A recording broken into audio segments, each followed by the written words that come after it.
L'impôt sur les sociétés. En fonction de sa forme juridique, toute personne physique et morale est soumise à l'obligation de payer les impôts vis-à-vis de l'État. L'entreprise est une réunion de personnes et de capitaux pour accomplir un projet de réalisation de prestations ou de production de produits destinés à être vendus à des clients sur un marché concurrentiel dans un secteur d'activité donné. Les entreprises peuvent prendre diverses formes, de la société anonyme à l'entreprise individuelle. Pour avoir une activité durable, une entreprise a besoin de générer des profits et d'investir. L'entreprise verse des salaires à ses employés, des dividendes à ses actionnaires, des impôts à l'État et aux collectivités territoriales. C'est un acteur économique essentiel qui participe à la création et la redistribution de richesses.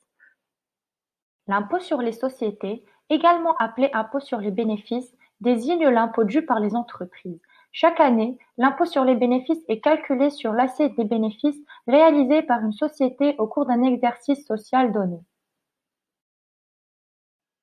Quelles sont alors les entreprises concernées par l'IS?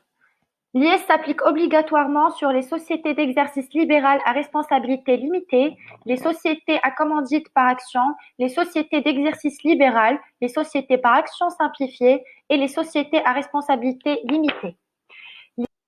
La liquidation de l'IS. Si le montant du bénéfice est inférieur à 300 000 dirhams, le taux est de 10%. Si le montant du bénéfice varie entre 300 001 à 1 million de dirhams, le taux est de 17,5%. Si le montant du bénéfice est supérieur à 1 million de dirhams, le taux est donc de 31%. Concernant la croissance économique au Maroc, le Maroc est crédité de perspectives favorables à moyen terme.